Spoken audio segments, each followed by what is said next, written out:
खान साहब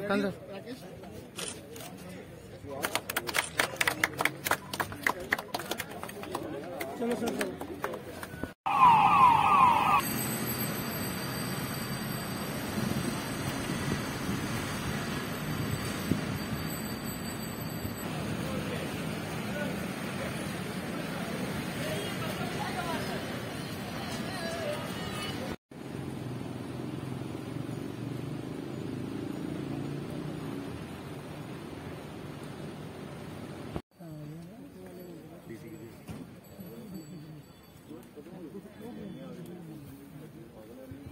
Celebrate and commemorate 75 years of independence of progressive India and the glorious history. तिरंगा देश की शान है, हर भारतीय का स्वाभिमान है।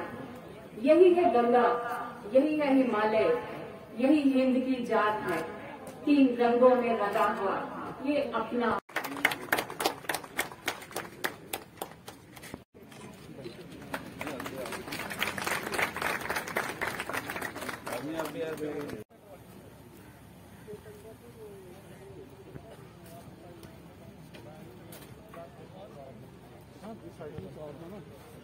इस 75वें इंडिपेंडेंस डे की पूर्व संध्या पर हमारा जो साइकिलिंग एक्सपेडिशन यहां से शुरू होने जा रहा है, एक बहुत ही अच्छा प्रयास हमारे प्रधानमंत्री जी का, हमारे युवा वर्ग को हमारी अन्य कुरीतियों से दूर रखने का, अपने आप को हेल्दी रखने का और इस अमृत महोत्सव के स्वर्णमयी दिन को सेलिब्रेट करने का। मैं यहाँ उपस्थित हमारे सारी डिग्निटीज, मेरे समक्ष हमारा युवा वर्ग, हमारा कल का भारत एक स्वर्णमयी शिखर पर हमारे भारतवर्ष को चिन्हित करने हमारे प्रधानमंत्री जी का एक स्वप्न, एक अवलोकन।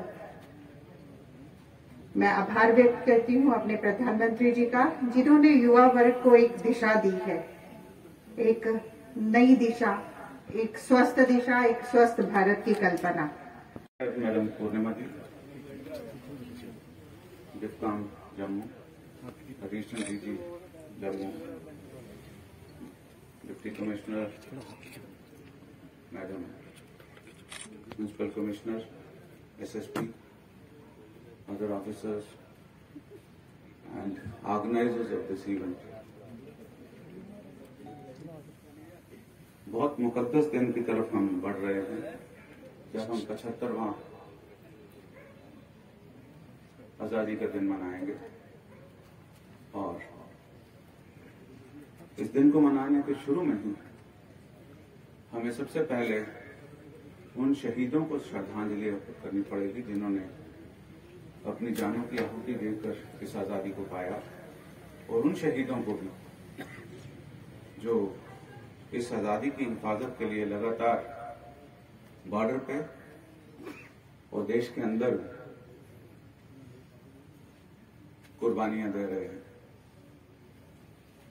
मैंने ये बात इसलिए कही कि हमारे जो युवा वर्ग जो इस वक्त आज के इस प्रोग्राम में हिस्सा लेने जा रहे हैं, उन्हें ये याद रहना चाहिए कि इस बहुत ही सुहानी घड़ी के साथ साथ उन शहीदों की का लहू भी शामिल है, जिन्होंने इस आजादी को हासिल किया और इस आजादी को संभाल के रख रहे हैं। ये जो ऑर्गेनाइज की गई है ये इवेंट, जैसे मुझे बताया गया कि इसका जो एक खास मकसद है वो ओलंपिक्स में हमारी बहुत अच्छी कारकर्दगी को भी सराहना है, लेकिन हमने जो कुछ हासिल किया ओलंपिक में वो काफी नहीं है। 130 करोड़ के देश के लिए अभी और भी बहुत कुछ करना बाकी है। हम 1 गोल्ड मेडल से, 2 सिल्वर और 4 ब्रॉन्ज से संतुष्ट होकर नहीं बैठ सकते, और ना ही हमें बैठना चाहिए। अगर भारत बाकी तमाम क्षेत्रों में एक वर्ल्ड लीडर बन के उभर रहा है, एक सुपर पावर बन के उभर रहा है, तो ये कोई वजह नहीं कि खेलों के मैदान में भी हम एक सुपर पावर ना बने। और उसके लिए सबसे ज्यादा जो रोल प्ले करेंगे वो यही नौजवान जो हमारे सामने खड़े हैं, जो आने वाले भारत के प्रतिनिधि भी हैं और इसको आगे बढ़ाने की जिम्मेदारी भी हैं।